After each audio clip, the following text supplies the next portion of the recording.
Okay, let's unpack this. We've got a stack of material here, primarily diving into something called financial intelligence, drawing a lot from the book Financial Intelligence, a manager's guide to knowing what the numbers really mean. Right. Our mission today is really to cut through the jargon, pull out the key insights, help you understand what the numbers in a business really mean. How they connect, how you impact them. Exactly. Whether you're a manager or just, curious, think of it as a shortcut to speaking the language of business, maybe spotting some surprising things too. And what's really interesting, I think, is that these sources jump right into challenging this idea of finance as just cold, hard numbers. Oh, yeah. They really highlight the significant art involved, the estimates, the assumptions, all the judgment calls that go into those figures. That's such a key point. Yeah. We'll definitely keep coming back to that tension, the science versus the art. Because success, it's not just some accountant's job, right?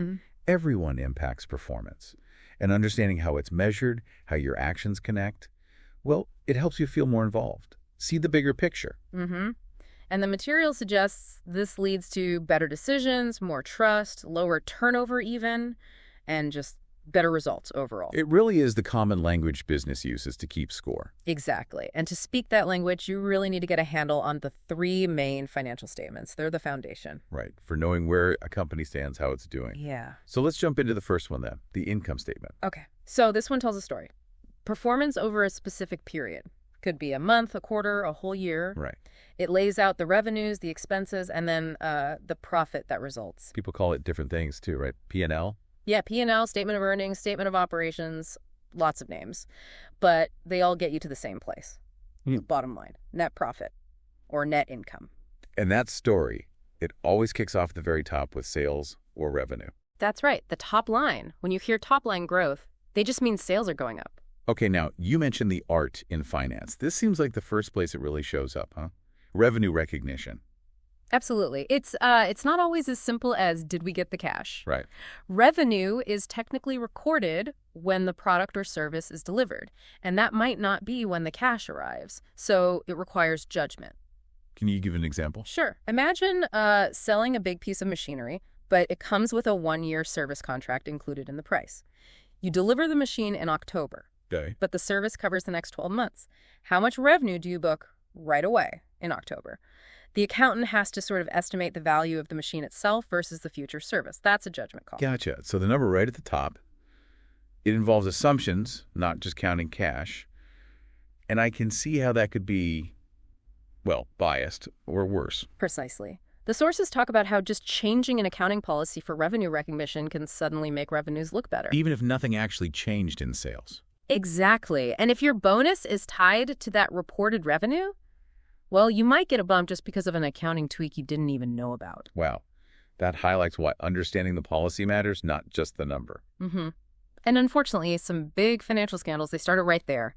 The material mentions Adelphia booking millions in fake marketing fees. Just made up revenue. Yeah, purely to inflate earnings. It shows the potential for manipulation when there's judgment involved. Okay, so below revenue, we get to expenses. What are the main types? Broadly, you've got two big buckets. First is cost of goods sold, COGS, or cost of services, COS.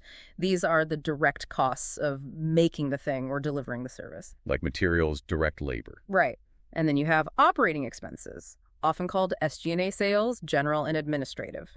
This covers everything else needed to run the business. R&D, marketing, salaries for support staff, rent. And is there art in how things get, slotted into those buckets? Yeah, definitely. There aren't always super strict rules. Accountants and managers make decisions. The example of the architectural firm is good. What was that one? Well, say you have an engineer who does analysis for lots of different projects. Is their salary a direct cost of service or a general operating expense? I see. Moving that salary changes how things look. Costs in COS are above the line for calculating gross profit, so they often get more scrutiny. Shifting them below the line into operating expenses might make them, well, less visible. Right. And the plant manager example, wanting to hit a gross profit target. Yeah, they might find a rationale to move a cost, like maybe contract administration, out of COGS and into operating expenses. The gross profit number looks better, target hit. But the actual efficiency didn't change. Exactly. It was just an accounting decision. So knowing what's in the numbers relevant to you is crucial. Okay. Two other expense items often mentioned are depreciation and amortization. What's the deal with those? So these are ways accountants spread the cost of a long-term asset over its expected useful life. Instead of expensing it all at once. Right. If you buy a machine for $100,000 that you think will last 10 years, you don't hit the income statement with the full $100K cost in year one. Depreciation expense is a piece of it, say $10,000 each year for those 10 years. And amortization is similar, but for intangible assets. Yeah, things like patents or trademarks. You spread their cost over their useful life, too. The art here is, first, estimating that useful life, how long will it really last? And second, choosing the method for spreading the cost. And these choices, they could really swing the profit number, can't they? I saw that example. Changing depreciation assumptions could shift net profit by like 50%. It's a big lever, absolutely. And importantly, these are often called non-cash expenses. Non-cash. Why? Because the actual cash already left the building, back when the company bought the asset. Ah, okay. So when you record depreciation this month, you're not writing another check. It's just an accounting entry, allocating that past cost to the current period. It's not a current cash outflow. Got it. And the book value after depreciation might not be what the asset is actually worth on the market. Very true. Often quite different. Okay, as we go down the income statement, we pass different profit levels. We do. First up is gross profit. That's just sales minus your COGS or COS. Yes. It shows a basic profitability of what you sell after the direct costs.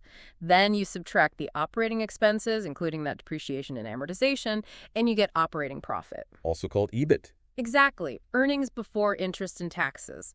This is a really key number for managers. It reflects the profit from the core business operation, sort of stripping out financing decisions and taxes. And finally, after interest and taxes. You get to net profit, the bottom line. If that bottom line net profit looks low, what are the main levers to pull? Well, the material boils it down to three fundamental ways, really, besides, playing with the accounting. Okay. First, increase profitable sales. That usually takes time, effort. Yeah. Second, lower your production costs, reduce COGS, also takes time, finding efficiency. And the third, And often the quickest fix, is cutting operating expenses. which often means headcount. Yeah, frequently. That's why it's often the first place leaders look when they're under pressure. It hits the bottom line fast. What about those special or one-time charges you sometimes see? Ah, yeah. Those pop up for unusual stuff, maybe correcting past mistakes, writing off assets that aren't worth anything anymore, or big restructuring costs. Like when a new CEO comes in and shakes things up. Exactly. Closing plants, layoffs. Those actions have costs like severance pay or losses on selling old equipment.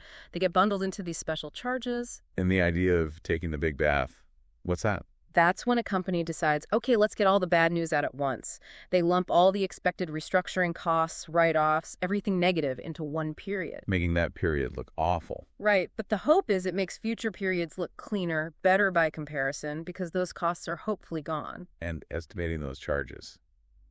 That sounds like another spot for art. Oh, absolutely. If you overestimate the cost of that restructuring. And the actual costs come in lower later, you have to reverse that excess estimate. And that reversal flows back through as income, boosting profit in a future period. Ah, so you could potentially use it to smooth out future earnings. Some leaders have certainly been accused of that. The material mentions Chainsaw Al Dunlap seeing accounting as a profit center. Suggesting maybe some aggressive interpretations. Potentially. Or AT&T back in the 90s having one-time charges almost every year. Makes you wonder how one-time they really were. So the income statement, it gives this performance picture over time, but wow, clearly lots of judgment calls baked in. Definitely. And that performance picture directly impacts the next statement, the balance sheet, which is a very different beast. Right, the balance sheet is described more like a snapshot. That's the perfect analogy. Income statement is a movie. Balance sheet is a photo taken at one specific moment, end of the quarter, end of the year. And it shows what the company owns, what it owes. And the owner's slice of the pie, their net worth in the company. And it all hinges on that fundamental accounting equation. Right. Assets, liabilities, plus owner's equity. That equation has to balance. Always. Think of it like this. Assets are everything the company owns. Yeah. Where did the money come from to get those assets? Either the company borrowed it, liabilities, or the owners put it in or left profits in, owner's equity. So what you own must equal the claims against those assets. Or just assets minus liabilities equals equity, like personal net worth. Exactly. And every single transaction, buying inventory, making a sale, paying a bill, it's recorded in a way that keeps that equation in balance. If it doesn't balance, it's not a balance sheet. Let's look at the asset side first. What kind of things are in there? Assets are everything the company owns that has value. Cash, obviously. Money customers owe you, accounts receivable. Inventory sitting in the warehouse. Buildings, equipment, machinery, even intangible stuff like patents. And they're usually listed in order of liquidity. Yeah, how quickly they can be turned into cash. So current assets first, cash, receivables, inventory things expected to convert within a year. Then long-term assets like property, plant, and equipment, PPE. And is there art on the asset side too? Even with something like inventory? Yeah. Cash is pretty straightforward, cold, hard stuff, as the book says. Least subjective. But accounts receivable? You have to estimate how much you think you'll actually collect. Some customers might not pay. That's an estimate. Inventory? Its value on the sheet depends on the costing method used, like FIFO or LIFO. The choice affects the number. And PTE values, well, they depend on those depreciation estimates we talked about. Right. And then there are intangible assets. Goodwill gets a specific mention.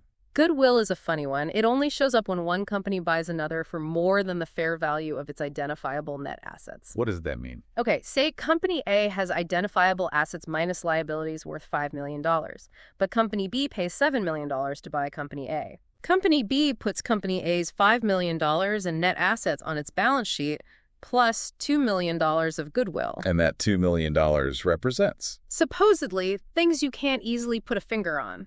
Reputation, brand strength, good customer relationships, maybe a talented workforce. Things that made Company A worth more than just its tangible stuff. I saw the mention of Tyco back in the day. Their goodwill number got huge from all their acquisitions. Yeah, and the sources say bankers got nervous. Because it's not like cash or equipment you can touch or easily sell. It's fuzzier. Shows you need to look closely at what's making up those asset numbers. Definitely. Another place for art is prepaid assets, like paying your insurance premium for the whole year up front. Or rent. Or rent. You pay the cash now, but the benefit stretches out over time. So you put it on the balance sheet as an asset, a prepayment, and then expense a piece of it each month on the income statement. And the judgment is how long the benefit lasts. Like that advertising example. Mm-hmm. Exactly. Spend $1 million on a big ad campaign. Do you expense it all now? Or if you think it'll drive sales for 2 years, do you capitalize it as a prepaid asset and spread the expense over 24 months? That choice could depend on whether you need profits to look good this month or smooth them out. It could certainly influence the decision. It's based on an estimate of the benefit's duration. Okay, so that's the what you own side. What about the other side, liabilities and equity? This side basically shows how those assets were financed, who has claims on them. Liabilities are what the company owes to outsiders. Right. Money owed to suppliers, accounts payable, loans from banks, wages owed to employees, taxes owed to the government. Similar to assets, they're split into current liabilities due within a year and long-term liabilities, like long-term loans or bonds. And owner's equity. That's the owner's piece, also called shareholder's equity or stockholder's equity. It's the residual claim. Assets minus liabilities equals equity. What makes up equity? 2 main parts. First, the capital the owners originally invested, maybe by buying stock. Common stock, preferred stock, additional paid-in capital are terms you might see. Second, retained earnings. Retained earnings. That's accumulated profits. Exactly. All the net profits the company has earned over its entire history minus any dividends it paid out to shareholders. It's the profit the company has kept and reinvested in itself. So dividends paid out would reduce equity. Correct. And it's really important to remember, the equity number on the balance sheet is book value. It's an accounting number. The market value, what the company's stock trades for, can be completely different. Often much higher, sometimes lower. Okay, so the balance sheet is this snapshot, always in balance. Mm-hmm. How does it connect back to the income statement, the movie? They're tightly linked. The bottom line of the income statement, net profit or loss for a period, flows directly into the balance sheet. Where does it go? Into retained earnings within owner's equity. Profit makes retained earnings bigger, loss makes it smaller. And other transactions add both, too. Almost everything. Make a sale on credit. Revenue goes up, income statement. Accounts receivable goes up, balance sheet. Pay salaries, expenses go up, IS, cash goes down, BS. They're constantly interacting. The WorldCom example really drives this home, even though it was fraud. It's a stark illustration. They took regular operating costs payments to other phone companies and wrongly called them capital investments. So they took expenses off the income statement. Right, which artificially boosted profit, and they incorrectly added those amounts to the balance sheet as an asset. Which inflated their assets. Wow, it shows how manipulating one statement instantly distorts the other. Understanding that connection is vital for spotting red flags. That connection, especially the profit piece, leads us nicely to the third statement, Yeah. the one many people say is the ultimate reality check. Ah, yes, the cash flow statement. Because, as Warren Buffett apparently says, cash is hard to fudge. And ultimately, lack of cash is what kills companies, right? Not necessarily lack of profit. Absolutely. You can look profitable on paper, but if you can't pay your bills because the cash isn't coming in, you're in trouble. So the big takeaway, profit does not equal cash. Crucial distinction, probably the most important one for non-finance folks to grasp. They are different things. Why are they different? Well, three main reasons we've touched on. One, revenue gets booked when earned, not always when cash is collected. Think accounts receivable. Okay. Two, expenses are matched to the period they relate to, not always when they're paid. Think accounts payable or prepaid expenses. Right. And three, those non-cash expenses like depreciation. They reduce profit on the income statement, but no cash actually moved out during that period. So you can be profitable but cash poor, or even losing money but have cash coming in, maybe from borrowing. Exactly. A healthy business needs both profit and positive cash flow eventually. The cash flow statement tracks the actual ins and outs of cash over a period. The material says the language can be a bit tricky, though. It can seem counterintuitive sometimes, especially how changes in things like receivables or inventory are presented. But it breaks cash flow down into three main activities, which helps. What's the first category? Cash from operations. This is the cash generated or used by the company's core day-to-day business activities. How does it relate to net income?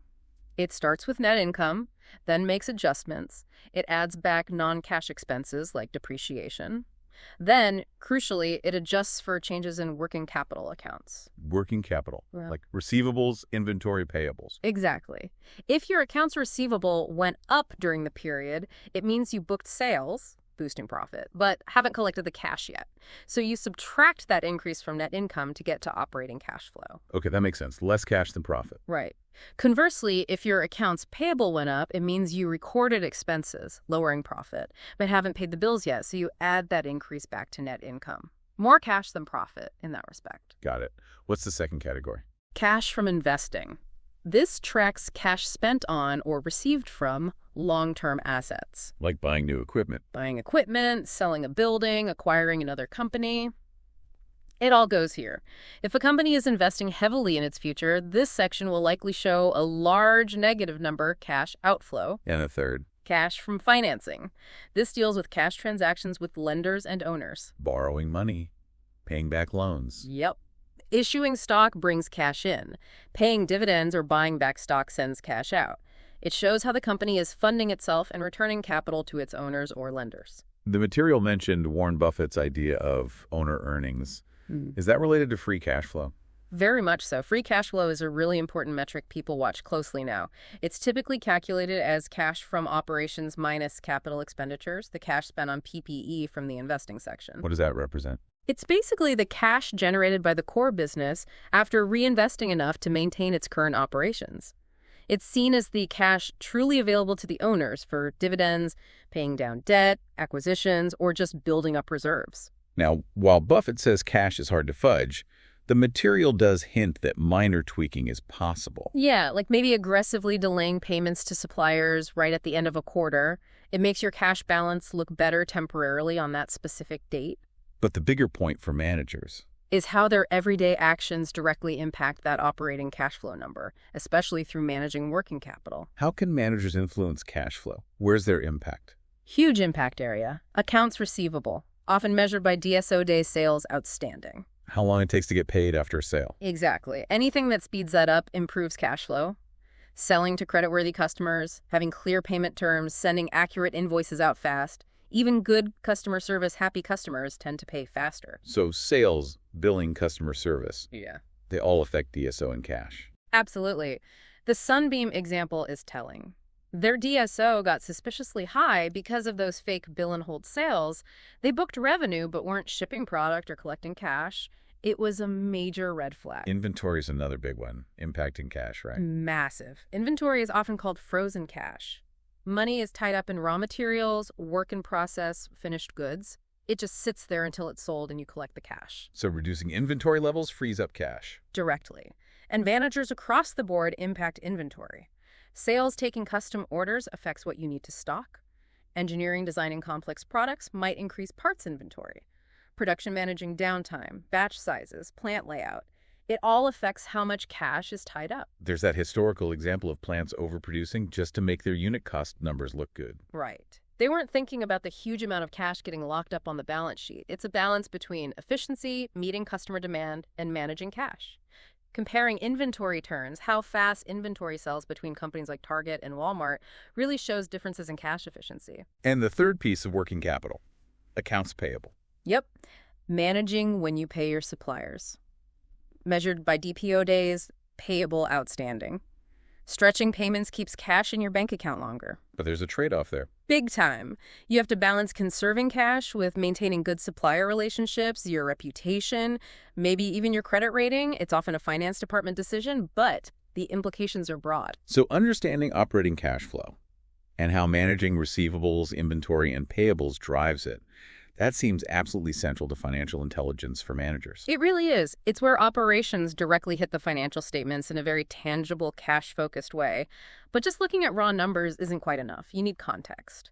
Which brings us to ratios. Ratios give context. Right. A number by itself is just a number. Exactly. Is $5 million profit good? Well, compared to what? Last year? A competitor. The assets used to generate it. Ratios provide those comparisons. They help you read between the lines, spot trends, potential problems. And even though the underlying numbers have that art element, ratios are still incredibly powerful for analysis. You just have to be aware of the potential subjectivity in the inputs. Okay, the material groups ratios into different types. Let's start with profitability ratios. Makes sense? These measure how well the company turns sales into profit and manages costs. Gross profit margin, that's gross profit divided by revenue. Tells you the basic profitability of your product or service. Yeah, after the direct costs, how much is left from each sales dollar to cover everything else. Then there's operating profit margin, operating profit divided by revenue. That's broader. Much broader. Includes all operating expenses.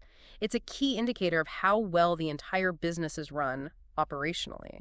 If that margin is trending down, it's usually a warning sign. Some profitability ratios use numbers from both the income statement and the balance sheet. Right, like return on assets, ROA, that's net profit divided by total assets. So how much profit you generate for every dollar of assets you have? Precisely. It measures asset efficiency. Good for comparing companies of different sizes, but again, watch the ART, the Enron example. They hid assets. They used complex partnerships to keep assets off their balance sheet, which artificially inflated their ROA because the denominator, assets, was too low. Sneaky. And return on equity, ROE. Similar idea, but it's net profit divided by owner's equity. It shows the return generated specifically for the owner's investment. Also good for comparisons. But ROE can be influenced by debt levels. Definitely. Using more debt leverage can boost ROE because you have less equity relative to profit. But it also increases financial risk, which leads us naturally to leverage ratios. Okay, these measure how much debt a company uses. Key one is debt to equity. That's total liabilities divided by owner's equity. Shows the balance between borrowed funds and owner's funds. Is there a good number? It varies by industry, but ratios above 1 are very common. Debt can be cheaper than equity. Interest is tax deductible. Companies with very low debt might even be seen as acquisition targets because an acquirer could borrow against the assets. Another leverage ratio is interest coverage. Yeah, that's operating profit, or EBIT, divided by interest expense. It shows how easily the company's operating earnings can cover its interest payments. Like, how many times over can they pay the interest bill? So if debt to equity is really high, or interest coverage is really low, red flags. Big red flags for financial distress risk. Yeah. And the sources note companies might use things like operating leases, essentially long-term rentals, instead of buying assets. To keep the debt off the balance sheet. Exactly. Makes these leverage ratios look better, even if they're effectively paying a premium for that financing structure. Okay, next type, liquidity ratios. About short-term obligations. Yeah, can the company pay its bills coming due soon? The main one is the current ratio. Current assets divided by current liabilities. Assets turning to cash within a year versus bills due within a year. Right. If the ratio is close to 1 or below, they might struggle. If it's super high, like the Microsoft example before they paid that huge dividend, it might mean they're sitting on too much unproductive cash. And the quick ratio, or acid test. That's a tougher version. It's current assets minus inventory, then divided by current liabilities. It excludes inventory because it might not be convertible to cash quite as quickly or easily as receivables. Got it. And the last category was efficiency ratios. These measure how well the company uses its assets to generate sales and ultimately cash. We actually hit the big ones when talking about cash flow. Inventory days or inventory turns. Yep, how fast inventory moves. Fewer days, higher turns means more efficient inventory management, better cash position. And days sales, outstanding, DSO. Crucial for cash flow, average time to collect receivables. Lower is better. Others include PPE turnover, revenue divided by PPE, showing fixed asset efficiency, and total asset turnover, revenue divided by total assets. And you can improve total asset turnover by increasing sales. Or by reducing assets, managing the balance sheet better, getting inventory down, collecting receivables faster. It circles right back to that working capital management. So using ratios effectively means tracking them over time, picking the key ones for your business. Right, like the set point example of a custom gross profit to operating expense ratio. And understanding how ratios connect, like knowing ROA depends on both your profit margin and your asset turnover. So managers can improve ROA by working on the income statement, profitability, or the balance sheet efficiency. Exactly. Ratios show you the different levers you can pull. Okay, let's shift gears a bit. How does this financial intelligence apply to specific decisions, like investments? Or managing that working capital? A core concept seems to be the time value of money. Absolutely fundamental. The simple idea. $1 today is worth more than $1 tomorrow. Because you can invest it, earn interest. Or just because inflation eats away at its value over time, businesses use this constantly, especially the concept of present value. Present value. Yeah. Taking future money and figuring out what it's worth today. You got it. If you expect a project to generate cash flows 5 years from now, you need to discount that future cash back to its value today. Otherwise, you're comparing apples and oranges. And that discounting involves assumptions. Big time. You need to estimate those future cash flows, which is tricky. And you need to choose a discount rate, sometimes called the required rate of return or hurdle rate. The minimum return needed to make the investment worthwhile given the risk. Exactly. And this is all used for analyzing capital expenditures, deciding whether to buy that new machine or launch that new project. That's the main application. The process involves basically 3 steps. Step 1, figure out the initial cost, the cash outlay now. That itself involves estimates. 2. Project the future cash flows the investment will generate. This is the trickiest part, pure art. The material stress is being conservative here. Don't be overly optimistic. And step 3, evaluate those future cash flows. Right, using different methods. The simplest is the payback method.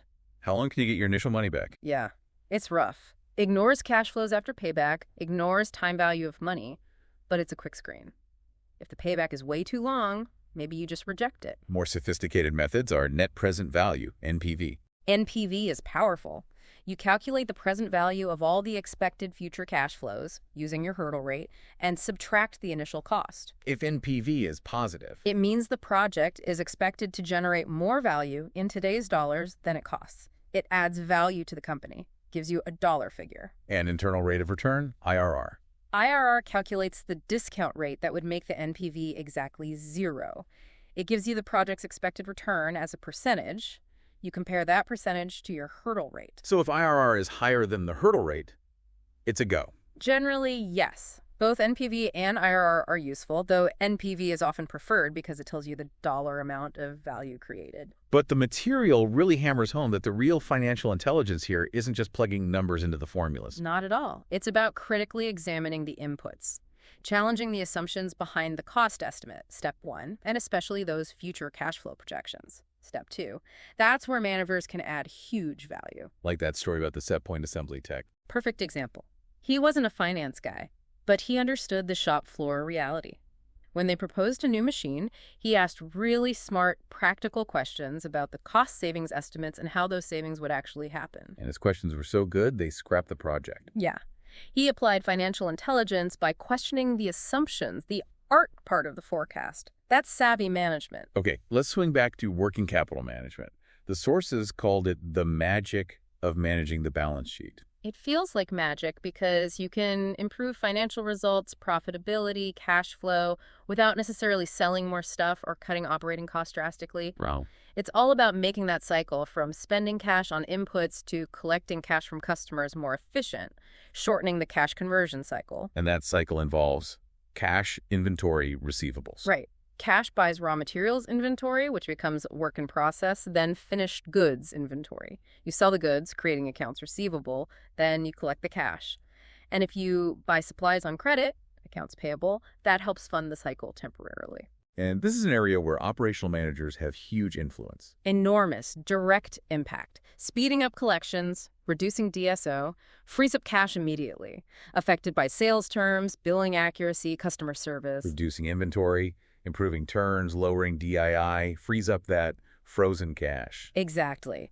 Affected by sales forecasting, product design complexity, production scheduling, efficiency. Yeah, managing payables, DPO, paying suppliers. Stretching payments conserves cash, keeps it in your pocket longer. But again, you have to balance that need for cash against maintaining good vendor relationships and your company's reputation. So sales, engineering, production, purchasing, they're all deeply involved in managing working capital and cash flow. It's absolutely not just finance's job. Understanding how your department's actions ripple through those balance sheet accounts and impact cash is incredibly powerful knowledge for any manager. Which really leads to the final big idea. Why is it important to build this kind of financial intelligence across the whole organization, not just in finance? The material makes a really strong case. On an individual level, it makes people better at their jobs. It improves their career prospects because they understand the bigger business context. It makes work more meaningful. Yeah, because you understand the game of business, how score is kept, and how you contribute to winning. It leads to better decisions everywhere, smarter use of resources. And ultimately, better profitability and cash flow for the company. Right. It helps people understand why things happen. Why did the commission plan change? Maybe because cash flow was terrible, like that WorldCom sales exec example. Understanding the financials builds alignment. And it builds trust, too, especially in tough times. Absolutely. Joe Knight's experience at SetPoint showed that when employees understood the financial challenges, they were willing to pitch in and help turn things around. Transparency fosters teamwork. Particularly important today, post-Enron and other scandals. Employees need some assurance the numbers are real. Exactly. Regulations like Sarbanes-Oxley aim to enforce better controls and reporting, but building genuine financial literacy internally is just as important for trust and performance. So what are some practical ways managers can actually build this financial intelligence within their teams? The sources suggest several straightforward tools. One is regular, maybe short training sessions. Not like a boring accounting lecture? No, focus on specific concepts relevant to that team's work. Maybe understanding the income statement lines they impact, or inventory turns for the warehouse crew, or DSO for the sales support team. Show them the connection. And repeat it. Yeah, offer it regularly. Maybe even have team members teach parts of it. Keep it practical and relevant. What about regular meetings? Weekly numbers meetings can be great. Pick just 2 or 3 key metrics for the unit shipments, sales closed, hours billed, budget variance, whatever makes sense. And do what with them? Share the numbers openly. Explain what they mean, where they come from, why they matter, and how the team's work influences them. Track the trends together. Make it part of the routine. And visual aids. Scoreboards. Make the key numbers visible. Post charts showing progress against goals or forecasts. Use visuals. The idea of money maps sounds really interesting. What are those? Customized diagrams showing how money, starting with sales revenue, flows through your specific company or department, where costs get taken out at each stage and what's left as profit. So people can literally see where they fit in the flow. Exactly. And how their department's efficiency or spending impacts the final outcome. It provides context and connection. Comparison scoreboards between branches or teams can also spark improvement. So the ultimate goal is really financial transparency. That's a great way to put it. Sharing relevant financial information and, just as importantly, educating employees on how to understand it. It empowers people to think and act more like owners. Which should lead to better results all around. That's the core idea. A more engaged, informed workforce makes for a stronger company. Wow, okay, we have definitely covered a lot of ground today. We went through those core financial statements, the income statement showing performance, The balance sheet giving that snapshot in time. and the all-important cash flow statement tracking the actual cash. And we saw how ratios provide crucial context, helping us read between the lines, while always remembering that art, the estimates and assumptions woven into the numbers. We also looked at how this applies to real decisions, like investments, and especially how managers directly impact cash through working capital receivables, inventory, payables. And finally, why spreading this financial literacy throughout an organization isn't just a nice to have, but really builds a more effective, trusting, and ultimately successful company. It really comes down to understanding the language of business, doesn't it? And recognizing that mix of hard numbers and human judgment. That knowledge empowers you, the listener, to make better decisions, contribute more, and just navigate the business world with more confidence. So maybe the next time you hear a company reporting great profits, you pause for a second. Ask yourself, how much of that came from genuinely better operations, and how much might reflect the art of the accounting? Or perhaps, thinking about your own work, what's one number you interact with regularly? Could you look at it with a more questioning eye now? Not just what it is, but how it got there and how your actions might change it. Food for thought.